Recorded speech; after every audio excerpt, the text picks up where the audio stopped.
Letters of Swami Vivekananda, the new edition in 4 volumes. Letter number 92, addressed to Swami Ramakrishnananda. Om Namo Bhagavate Ramakrishnaya. Care of Mr. George W. Hale, 541 Dearborn Avenue, Chicago. Early January 1894. Kalyana Vareshu, blessed and beloved. I have not written to you since coming to this country.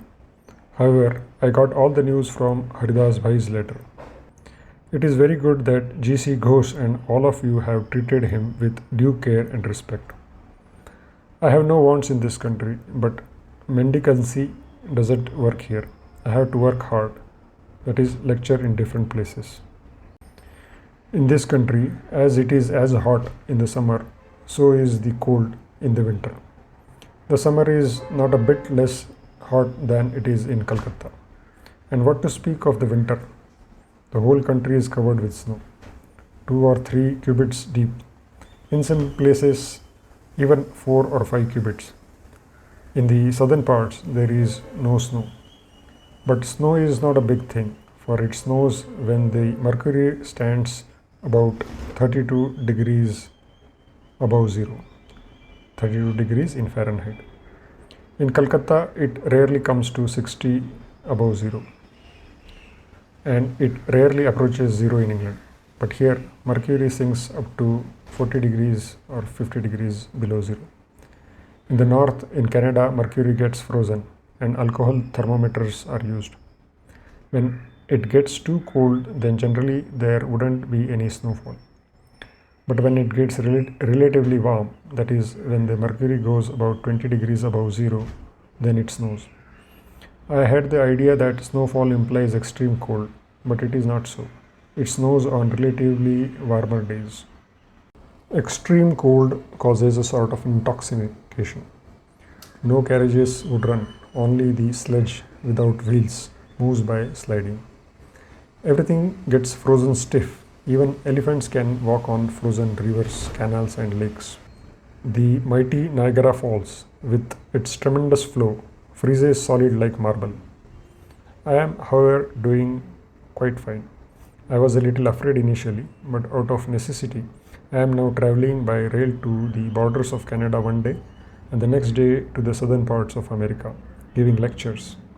The carriages are like rooms in a house, kept quite warm using steam pipes, and all around are heaps of snow, spotlessly white. What an extraordinary beauty. I was very much afraid that my nose and ears would fall off, but nothing happened to this day. However, while going out, one has to be dressed in a heap of warm clothing, covered by a fur coat, with boots encased in woolen overshoes, and so on. No sooner do you breathe out, then the breath freezes in the mustache and beard. Do you know what's funny? While indoors, they won't drink water without putting a lump of ice into it, for it is warm inside. Every room and the staircase are kept warm by steam pipes. They are nonpareil in arts and crafts, nonpareil in enjoyment and luxury, nonpareil in earning money, and nonpareil in spending. The daily wage of a coolie is ₹6, the same for the servants. You cannot hire a cab for less than ₹2, nor can you get a cigar for less than 4 annas. A decent pair of shoes cost ₹24, and a suit cost ₹500. As the earning, so is the expenditure. A lecture can bring about ₹200, 300, 500, 2000, up to 3000. I have got up to ₹500. Of course, now everything here is favorable for me. They love me, and thousands come to hear my words. By the will of the Lord, I met Muzumdar here. He was very cordial at first, but when men and women of the whole of the Chicago began to flock to me, then the fire of jealousy raged in Brother Muzumdar's mind. And after speaking ill about me here and there, he ran away to Boston. There he collected some money by begging from the Unitarians and left for homeland. To them, he lamented that he was starving along with his wife. So they gave him some money. Brother, I am shocked to hear and see all this. Well, brother, have been any hindrance to your sustenance? You have received enough recognition in this country, but that it wasn't the same as mine. Is that my fault? You have come into the market, the one whose products the customers like, will get through. What is there to be jealous about? Moreover, Muzumdar maligned me a lot to the padris of the Parliament of Religions, saying he is nobody, an impostor and a rogue, and that after coming to your country he claims I am a fakir and so on. In this way, he turned their minds very much against me, especially that of President Barrows, to the extent that he doesn't even talk to me properly. They tried their best to discredit me in their books and pamphlets. However, the Guru, that is Sri Ramakrishna, is with me. What could Muzumdar do? The whole of America loves and respects me, gives me money, and reveres me as a Guru. What can Muzumdar do? What would the Padres and the like do against me? Moreover, these people are a nation of scholars. Here it doesn't work to say we marry our widows or we do not worship idols and things of that sort. These ideas gain ground only with the Padres. Brother, what people here want is philosophy and learning. Mere empty talk doesn't work anymore. Dharmapal is a fine young man. He does not have much religious acumen, but is a good person. He had a good deal of popularity in this country. Brother, I have been brought to my senses by seeing Muzumdar. I understood the reason why the Brahmos drove him out. Ye tu nignanti parahitam nirarthakam tekena janimahe. Bhartrihari. Meaning, we do not know what sort of people they are who hinder the welfare of others for nothing. Brother, one can get rid of everything, but that cursed jealousy never tends to leave. It is very common in us as well. This is the defect in us as a race, speaking ill of others and envying the prosperity of others, and having this idea that I am great, none else will become great. Nowhere in the world are women like the women of this country. How pure, independent, self-reliant, and kind-hearted. Women are the all in all in this country. All learning and intelligence are centered on them. Ya Shrihi Swayam Sukritina Bhavaneshu. That is from Chandi. She who is the goddess of fortune, herself in the families of the meritorious, is true in this country, and Papatmanam Hridayeshwa Lakshmihi. It is again from Chandi. She is the goddess of misfortune in the hearts of the sinful in our country. Understand this. O Lord, I am astonished seeing the women of this country. Tvam Shri, Tvam Ishwari, Tvam Hri, etc.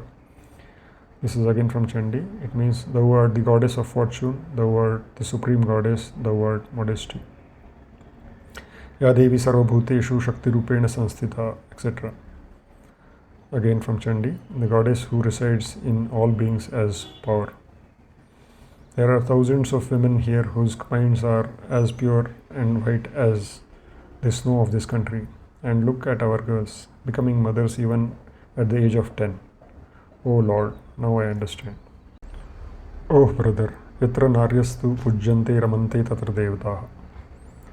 That is from Manusmriti. It means the gods are pleased where the women are held in esteem. Said the old Manu, we are horrible sinners and our degradation is due to our calling women despicable worms, gateways to hell, and so forth. Goodness gracious. The difference is like heaven and hell. Yatha tathyatorthan vedadhat. That is from Ishavasya Upanishad. It means he apportions the results of action according to the merits of the case. Is the Lord hoodwinked by frothy talks? The Lord has said, Tom Stri, Tom Pumanasi, Tom Kumar, Utava Kumari, etc. That is from Shweta Shatar Upanishad. It means thou art woman, thou art man, thou art boy and girl as well. And we say, Duram Upasarare Chandala. That is, get away, you outcast. Kenaisha Nirmita Nari Mohini, etc. That is, by whom is created this enchantress woman? Oh, brother, what I saw in South India, how the upper class tortures the lower, the exuberance of dance of courtesans in temples. That religion, which does not remove the misery of the poor, does not turn man into God. Is that religion? Ours, is it a religion? Ours is Chut Marga, don't touchism, only touch me not, touch me not. Oh Hari, that country, the big leaders of which have for the last 2000 years been only discussing whether to take food with the right hand or the left hand, whether to take water from the right hand side or from the left. The country whose Mula Mantra, the footnote for Mula Mantra reads, here Swamiji is referring to the dominance of rituals over the underlying purpose of religion, whose Mula Mantra is mystic syllables like Fat Fat Swaha, Krung Krung, Hum Hum, etc. If such a country does not become degraded, then which one will? Kalaha Supteshu Jagrati Kalohi Duratikramaha. This is from Mahabharata Adi Parva. It means time keeps awake when all sleep. Time is indeed insurmountable. He knows everything. Who is there to throw dust in his eyes, brother? That country where millions of people live on flowers of the mahua plant. Mahua, the footnote reads, Maduka longifolia is a tropical plant. Its flowers are consumed in various ways in India. And 1 million or 2 sadhus and 100 million or so Brahmins suck the blood out of these poor people without making even the least effort for their welfare. Is that a country or hell? Is that a religion or the devil's dance? Brother, try to have deep understanding of this. I have traveled all over India and seen this country too. Can there be an effect without a cause? Can there be punishment without sin? Sarva Shastra Puraneshu Vyasasya Vachanadvayam Paropakarah Punyaya Papaya Parapidanam. That is from the Panchatantra. It means in all the scriptures and Puranas, this twofold statement of Vyasa is true. Doing good to others brings merit and doing harm leads to sin. Isn't it true? Brother, seeing all this, especially the poverty and ignorance, I don't get any sleep. At Cape Comarin, sitting in the temple of the Mother Kumari, the footnote reads, Kanyakumari temple is situated on the shore of the confluence of the Bay of Bengal, Arabian Sea and Indian Ocean. Kanyakumari means a virgin girl. The temple is dedicated to the Divine Mother manifested there as a virgin girl. Swamiji swam across the seashore to the rock, now known as Vivekananda Rock, located about 500 meters off the mainland, and meditated there from 24 to 26 December 1892. Footnote ends. Sitting in the temple of Mother Kumari, sitting on the last bit of Indian rock, I hit upon a plan. That we are so many sannyasis wandering about and teaching people metaphysics. It is all madness. Did not our Gurudev used to say, an empty stomach is no good for religion? That those poor people are leading the life of brutes is because of ignorance. The roguish wretches through all 4 ages have sucked their lifeblood and trampled them underfoot. Suppose, for instance, some sannyasins are moving about in the villages, but do they do any work? Whereas, if some unselfish sannyasins, bent on doing good to others, go from village to village, disseminating education and seeking in various ways to better the condition of all down to the Chandala. The footnote for Chandala. Chandala is a term used in India to refer to a person who is considered to be in the lowest social class or caste. Footnote ends. All down to the Chandala through oral teaching and with the help of maps, cameras, globes, etc. Can it not bring about good in time? All these plans I cannot write down in this short letter. The long and short of it is, if the mountain does not come to Muhammad, Muhammad must go to the mountain. The poor are so poor that they cannot come to schools and pathshalas, that is elementary school, and they will gain nothing by reading poetry and all that sort of thing. We as a nation have lost our individuality. and that is the cause of all mischief in India. We have to give back to the nation its lost individuality and raise the masses. The Hindu, the Mohammedan, the Christian, all have trampled them underfoot. Again, the force to raise them must come from inside, that is, from the Orthodox Hindus. In every country, the evils exist not with but against religion. Religion, therefore, is not to blame, but men. To effect this, the first thing we need is people, and the next is funds. By Guru's grace, I have and will have 10 to 15 people in every town. I travelled in India in search of funds, but would Indians give money? Fools and dotards and selfishness personified, they would give.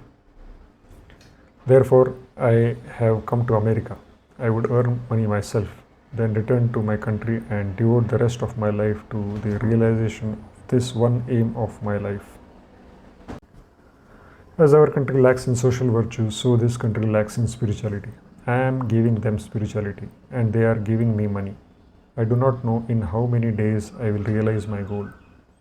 Most of the rascals of India are hypocrites or boobies. These people are not hypocrites. Jealousy is altogether absent in them. I do not depend on any rascals in Hindustan. I will, at the cost of my life, earn the wherewithal myself and carry out my plans or die in the attempt. Sannimitte varam tyago vinashe niyate sati. The footnote reads, it is from Hitopadesha. It means when death is certain, it is better to sacrifice oneself for a good cause. You may perhaps think what utopian nonsense all this is. You little know what is in me. If anyone amongst you wishes to help me in my plan, all right, or Gurudev will show me the way out. Iti, that is all. Convey my millions of prostrations to Ma Thakurani, that is Holy Mother Sri Sardari Devi. By her blessings, all is well with me everywhere. There is no need to read out this letter in the presence of outsiders. Tell this to everyone, call them together and ask them if they can live in unison by giving up jealousy. Those who cannot live without being jealous of others, it is better that they stay away for the good of others. That is the defect in us as a race, national sin. That is jealousy, is not there in this country, and that is why they are so great. Nowhere in the world are such frogs in the well like us. Let anything new come from our country, America will be the first to accept it. And we think there is none like us in the world. We, men of Aryan descent. Where their root really is, I do not know. Those rascals for 2 rupees bring girls in the ships for the English people. They go for urination holding the border of the cloth of their wives. At the separation of 1 lakh British, 300 million Indians move about like dogs, and yet those rascals think they are of Aryan descent. Kim adhikam iti, nothing more to add. Vivekananda. Om Tat Sat.